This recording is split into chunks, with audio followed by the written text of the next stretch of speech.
Hi guys, welcome back to another episode of Medieval Times. Last time, we slept with Conrad even though he was our best friend. Oh, look at his ugly shoes.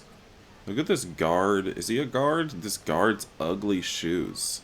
Anyway, we slept with Conrad even though he was our best friend. We also slept with Azer? I don't remember his name. Even though we technically never met him, Bennett acted like he knew him. And now we're here at a brothel because we decided we gotta hoe ourselves out to earn a little coin. And here's a little coin pouch at the top right corner. I don't know how much we need, but we're gonna earn some. Yes, what do you need, boy? Hello, good morning. I come to see the owner from Conrad. Oh, come on in. In a second, Mr. Valoc will be with you. Benno was struck by how the attitude of the guard changed just by naming Conrad. Is he a frequent customer? It was clear that Conrad used to come to this place. Bennett entered the hall as the guard said. A man immediately approaches. Hello, you must be Bennett. Yes, sir. Nice to meet you. I'm Valak. He looks really creepy and evil. Likewise, sir. Please, don't be so formal. Call me Valak. Conrad spoke very highly of you, and told me you're looking for a job. Yes, sir, I thought my hole could be very lucrative. Yes, I do. I've never seen you around here. I get the impression that it's your first time in this kind of place. Yes, it's true. I've never been in a brothel. Come, let's go to my office. Is he gonna give us a little test ride? Bennett followed Valak in silence through a near corridor. Oh my god, no. There are people breathing. And huffing and puffing in the background there. Once in Valak's office... Well, Bennett, first of all, let me see you. Oh no! Don't get me wrong. I just need to see the commodity. As you can imagine, the body is very important here. Yes, I understand.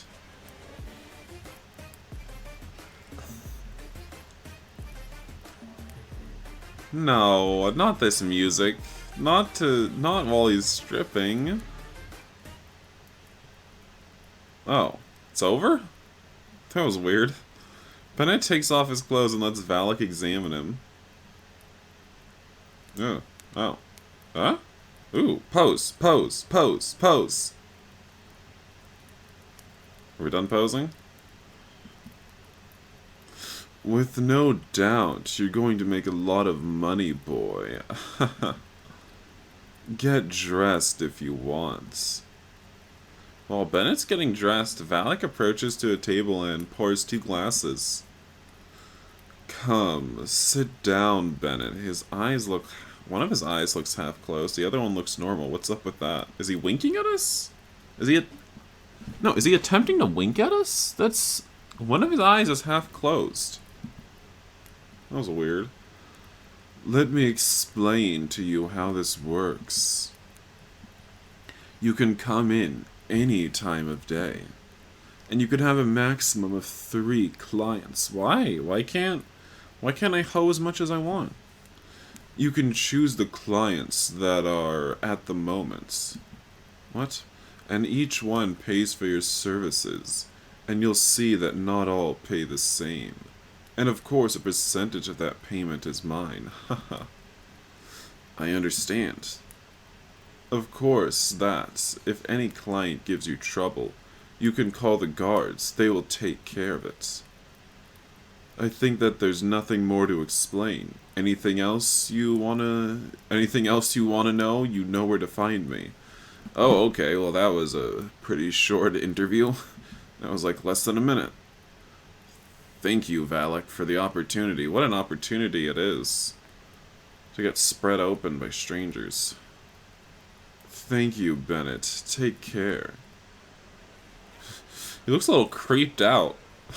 Like he's just been scared straight after having that little interview. Why is there gold coins in the top left? Done. Everything was fixed. Bennett could go back to work whenever he wanted. Bennett wants to take advantage of the day. He had things to do. What would he do first? Take a walk around the town square. Wait, did I say I would see Taylor at the town square? But there's also a werewolf boy. I don't know. Here, we'll save, even though I'll oops, don't overwrite it. Even though I'll probably never use this save.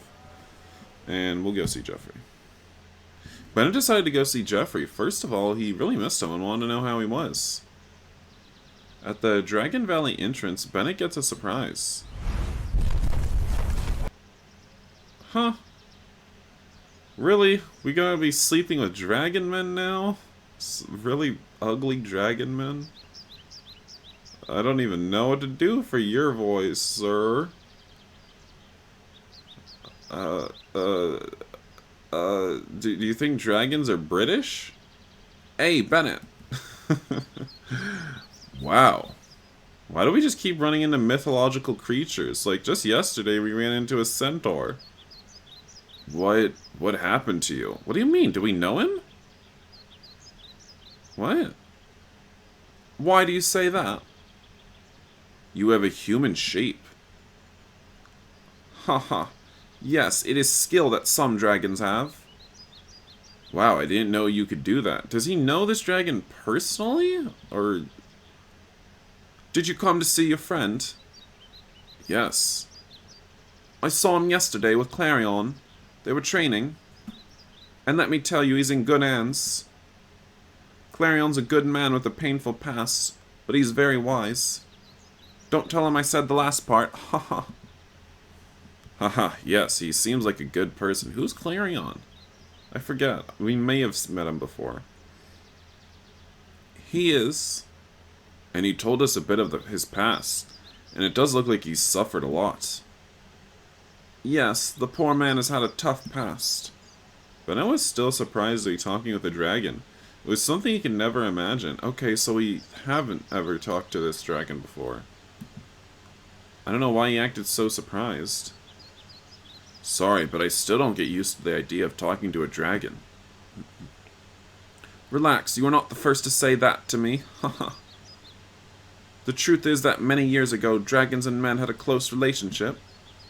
But over the years, men changed, and we get distant, and now the only thing they knew about us are vague stories.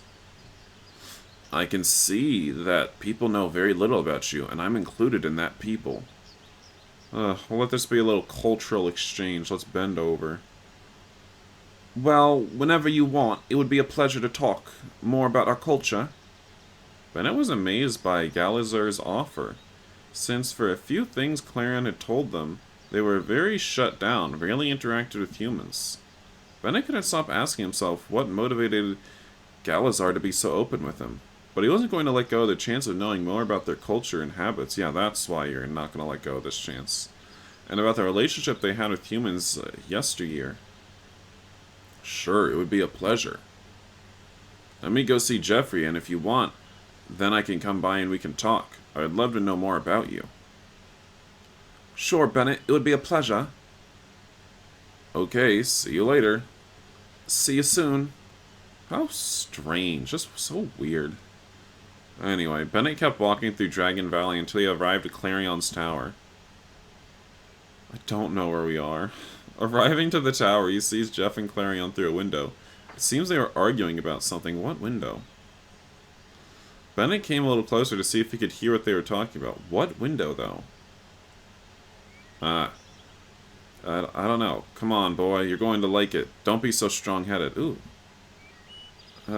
No, please. Bennett couldn't hear very well what they were saying, so he came a little closer.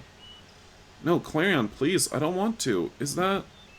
Come on, boy. Don't be like that. A favor pays with another favor.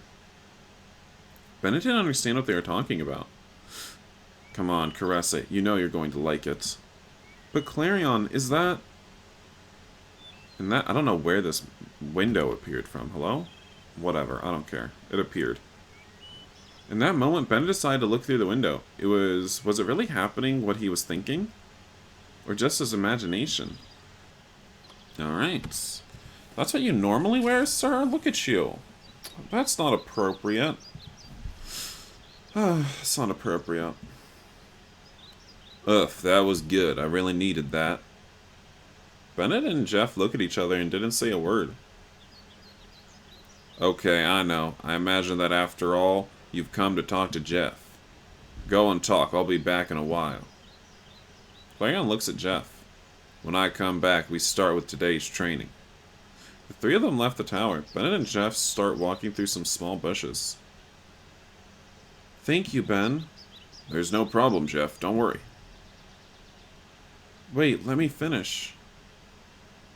I know that we're not official, but I have been very clear that we feel something special for each other. And I'm really sorry about what just happened, but... Really, Jeff, don't worry. Let me finish. You keep interrupting me. I want you to understand that Clarion is the only one who can help me with this problem. And the truth is that I would give anything to learn to control it. I know it's very selfish of me, but I really need to solve this no matter the cost. But I realized that Jeff was willing to do anything for learning from Clarion. Sorry, but I have to say it. There's no problem, Jeff. I understand. And I want you to know that I support you in all that you decide. I've told you once, we're in this together. Thank you, Ben. You don't know the weight you take off me when I agreed to what Clarion proposed me. I couldn't stop thinking I betrayed you. Don't worry. Don't worry, Jeff. I've been having sex with all kinds of men behind your back. I say it again. I know that we're nothing official, but I felt I was betraying you. Relax, Jeff. Seriously. I really understand you. I know you want to end with this as soon as possible. Bennett thought that would be a good time to tell him about his adventures as well. Should we tell him? I don't know. Alright. The truth, Jeff, is that... Me too. I know. Say no more. I know you've been with other boys. You're pretty clearly a slut. I know. Oh. Okay. I didn't know that's what you thought of me. Bennett didn't know what to answer. I also saw you walk into that brothel. I hear you're going to start working there. It was a logical thing. We knew it would happen sooner or later.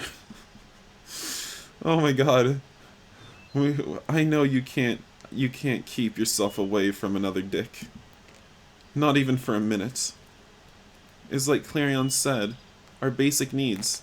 I understand and knows that sometimes betrayal wins. Oh, so you think I betrayed you. But for me, our relationship is not based on sex. What really attracted me to you is something deeper. Bennett still didn't make any sounds. Just listen to what Jeff had to say. But without any doubt in that moment, Jeff took a great weight off him. I could never forget how that day in the woods, with no doubt, you approached me and took me home. As well as that afternoon that you held me in the woods and I couldn't stop crying. What I'm trying to say is that my feelings are way beyond sex. What I love about you is your great heart. That no matter the situation, you only think about helping. Jeff, I want you to know that I feel the same for you. What we feel for each other is way beyond sex. I don't think it is. Suddenly Jeff lunges at Bennett. And to prove that, I'm going to have sex with you. I love you, Ben. There's no need to say it. I know I love you with all my heart. I love you too, Jeff. But I wasn't the type to say that kind of thing, but he really feels for something for Jeff that he's never felt before. And Jeff had said that the feeling was beyond sexual. The things that they've been through together, all the moments, nothing compares. Has there been more than just sexual moments? Both hugged while they kept on talking for a long time. Later, Bennett started his way home. Almost coming out Dragon Valley. Oh, dude. Dude, come on now. Bennett, what happens? Sorry, Gallagher, I was distracted. Do you want to talk for a while? Talk? Bennett didn't want to tell him about what had just happened, but he knew that talking a while with Galazar will clear his mind a bit. Sure. They're both heading to a clearing nearby. Oh, the lighting here is awful. We are good here. Suddenly, Bennett felt that Galazar had everything planned. What does that mean? You wanted to talk to me for a reason. No, I don't think you're ready for that answer. What do you say? Now Bennett was really intrigued. What did Galazar really want? Nothing. Don't listen to me. Wait, you can't tell me I'm not ready for the answer, and then that I shouldn't listen to you. What is going on? Now that he thinks about it, Bennett remembers the day they saw Dragon Valley for the first time. That Clarion was struck by the fact that Galazar spoke him and Jeff without knowing them. I can't tell you right now, Bennett. Don't take it the wrong way. You have to understand, I can only tell you that. Come on, Galazar, please tell me what's going on. As you have realized, us, the dragons, have many skills, and the oldest like me have a sixth sense. A sixth sense that guides us through our lives. We can see beyond our eyes, what our eyes show us. Are you going to tell us that we're like soulmates? I don't understand anything. What are you trying to say? Ugh. Oh god, this is a little bit too much. Do we want to see this? Like, if this happens right now, do we want to see this? And what do we tell to Jeff afterwards? Haha, relax, that's what I'm going. The sixth sense somehow attracts me to you. What do you mean? I still don't understand anything. Could you show me with your body? I told you, I couldn't tell you everything, but for the moment, I want you to know that you can count on me for whatever you need. So I can just, like, call him down to rain, like, hellfire upon my enemies? Dude. Here, take this amulet. It's a direct bond with me. Just squeeze it in your hand and say my name, and I'll know you need my help. Wait, I still don't understand anything, Galazar. You relax, take it with you always, and don't forget, if you need help, just hold it in your hands and say my name. I'll come to you. But I couldn't stop thinking that everything was very weird. He didn't understand what was going on. Neither do I, dude. Okay, Galazar, I will. But please, tell me something else. You're making me intrigued. Understand, Bennett, for the moment, I can't. Trust me, please. But... don't make it harder, please. I promise I'd tell you everything in time. Okay, I take your word.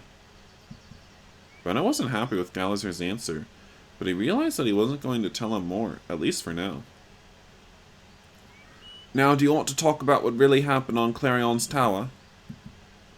Bennett wasn't interested in speaking about that right now. Less with what just happened. He had a lot to think of. I appreciate it, Galazar, but it's not the time. Are you sure, Bennett? I want you to know that you can count on me for whatever you need. I mean it. God, we just met you. Seriously, now's not the time. Okay. See you later, and thank you. Bye, boy. Take care. Bennett still has to process everything that just happened. So he decided to go back home. Yeah, he needs to process a lot every single day. At the time, it has been an eventful week. I think less than a week has passed by. At the time he arrives home and sees Conrad leaving his own home, accompanied by Usher. Did something happen? Why did he come? Hey Conrad, how are you? Everything's okay? Yes, and you? Good, good. Why did you come? Yes, I just bring something for your father. But I noticed that Conrad got a bit nervous. Something was going on. Come on, I'm not silly. What's going on? Seriously, nothing happens. I just come to make a delivery to your father. Each time Conrad got more nervous, he didn't know what to say, and the answer the same. Come on, you're my best friend, and you know you can tell me anything. Seriously, nothing happens. I have to go. I'm in a hurry. Talk to you later. God. No one wants to tell me anything. And without giving him time to say anything, Conrad left very quickly. It was clear that something was happening, but what was it? Bennett entered his house. His father was in the dining room. Hello, Father. How are you? Fine. And you? What did Conrad want? Nothing. He just came to leave me an order. Come on, tell me the truth. What's going on? What are you talking about, son? Clearly Usher is a much better actor than Conrad. Bennett knew they were hiding something. But his father was hiding really good. No, nothing. Okay. Do you want to eat while we talk about what happened yesterday? I wanted to say I'm sorry for walking in on me and Conrad. Bennett didn't want to talk about it with his father yet. It was very shameful. No, I'm going out for a while. But you get here just now. I remember I had some things in town. Come on, son, don't be like that. Stay and eat something. No, I really have things to do. See you at night. Take care. Take care, son. And so Bennett made his way to town. Well, I guess we get to run into Taylor after all. At the entrance of this, runs into Taylor. I thought you said you were going to meet me in the square. What the hell? Sorry, Taylor. I ran into a dragon and then a really old, creepy man, and it was a whole thing. Hi, Taylor. How are you? Hey, Bennett. I'm good, and you? Fine here. Taking a tour of the town. What are you up to? Fine. All good, luckily. Did you know there's a centaur in town? Yes, I run into all the mythological creatures before anyone else. Don't worry. Yes, I run into him yesterday, entering the village. Is he still around? Yes, he's in the town square. I've never seen one. They're awesome. Yes, the same thing happened to me when I met him yesterday. Did he tell you why he came to town? Yes, he was looking for an apothecary. Now you say it. It is truth. He was in square near the apothecary. Yes, he seemed to be in a hurry. That's weird. As far as I know, they don't usually leave their settlements. Yes, I thought the same thing. Are you hurried? Do you want to go for a beer? Yes, why not? Okay, come on. Come, let us sit over there. Who's that guy with his hand on top of his head? He looks like he's... Actually, they all look like they got something going on. All these guys are sitting at these tables. But I was struck by the number of people in the tavern. It was unusual for that time of day. Here you have, boys. Here you go, boys. Enjoy it. Thank you, Marion. Did something happen that there's so many people? Not that I know, but yes, there's a lot of people. Marianne left quickly to continue serving the other tables. Your things all good? Yes, everything's okay. But I didn't want to talk about everything that happened today, so we preferred to skip the subject. Your face says otherwise. Huh, really, everything's fine. Taylor noticed that Bennett didn't want to tell him much, so he didn't insist on it. Both continued drinking and talking about lost oxen. What? Lost oxen? He's just playing footsies with me? Until suddenly... No, Taylor, not now. Someone can see us. The tavern is full. After everything you've done, you're afraid of playing a little bit of footsies with Taylor? With everything you've done with literally every other man, and Taylor even in public constantly, you're afraid of footsies. God, it's like his gay panic just goes up and down at random intervals. Haha, there's no problem, you relax. But Taylor didn't stop. Uh-oh, that's a little bit more than footsies. Wait, Taylor, stop, please. Ugh. Just to see your face makes me harder. But I couldn't believe what Taylor was doing. I can believe it. Come on, buck up. Alright. Ugh, it feels so good. How can you tell through your boots? Stop it, Taylor, please. They will see us. No one is paying attention to us. Come on, you enjoy it. Suddenly, two men near them start arguing. You're an idiot.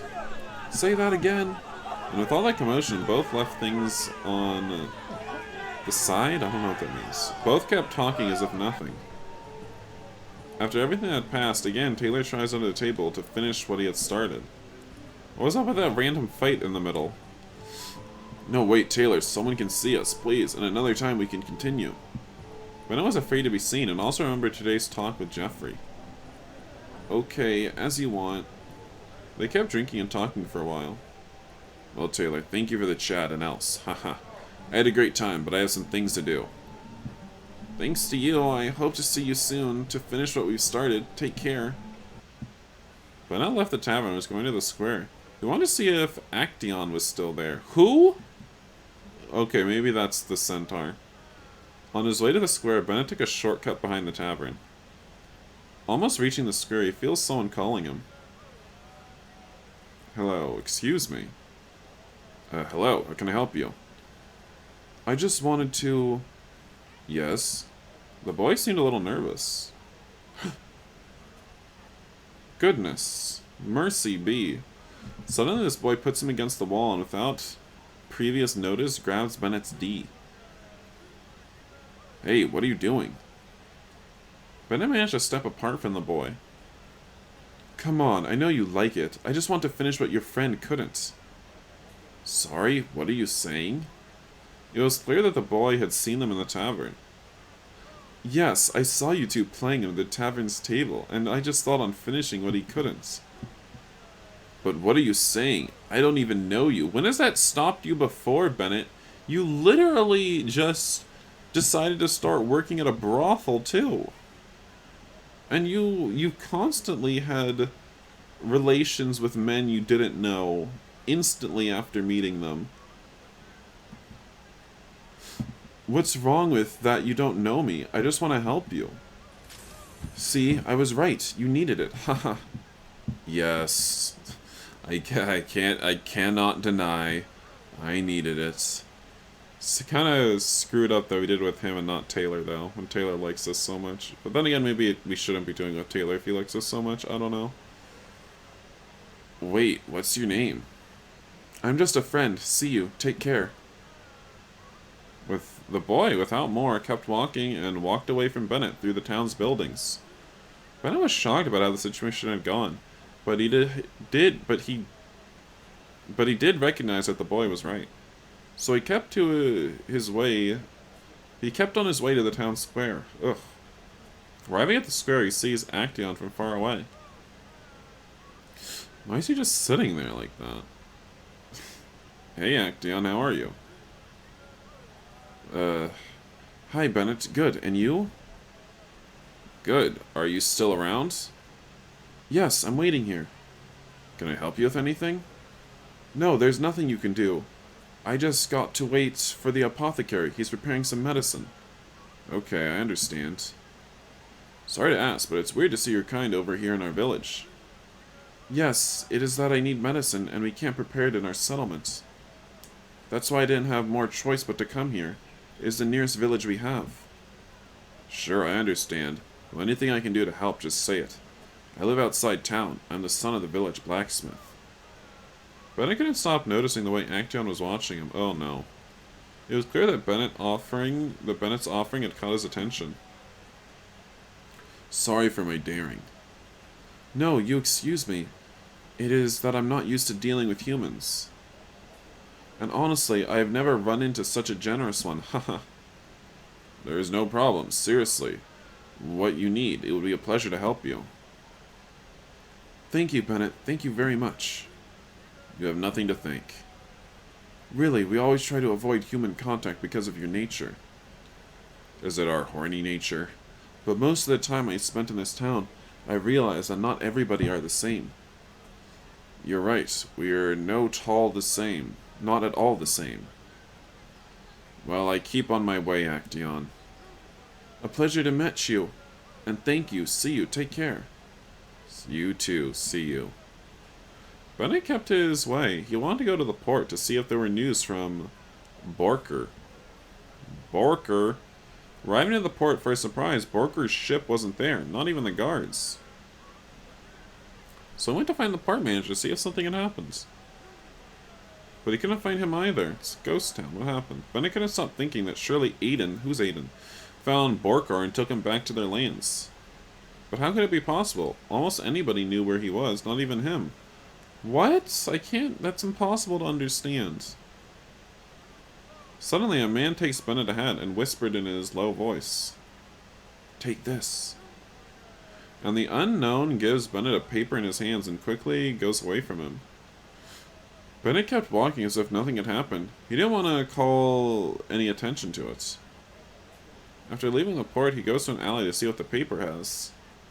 For his surprise, it was a map, and the only thing that it has on the note at the end: "Wait for me tomorrow afternoon in this place." From whom could it be? The note. And also, you know what I'm thinking about now that we're talking about notes?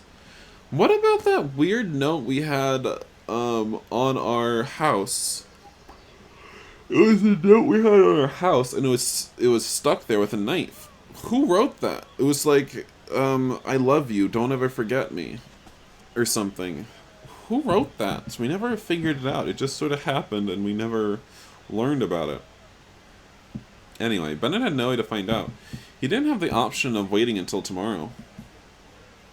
Without anything else to do, it had been a long day. Now, I think I was supposed to say he didn't have any other option but waiting for tomorrow. So he started walking through the woods without course, while his head couldn't stop thinking about everything that had happened today. When suddenly he feels a gallop from far away, turns around and sees Actaeon coming close. No, please. Is everything okay, Actaeon? Oh god. You know, I might just end this video here, guys, before we get destroyed in the woods by this centaur. So thank you all for watching, and I'll see you in the next episode of Medieval Times. Bye, guys.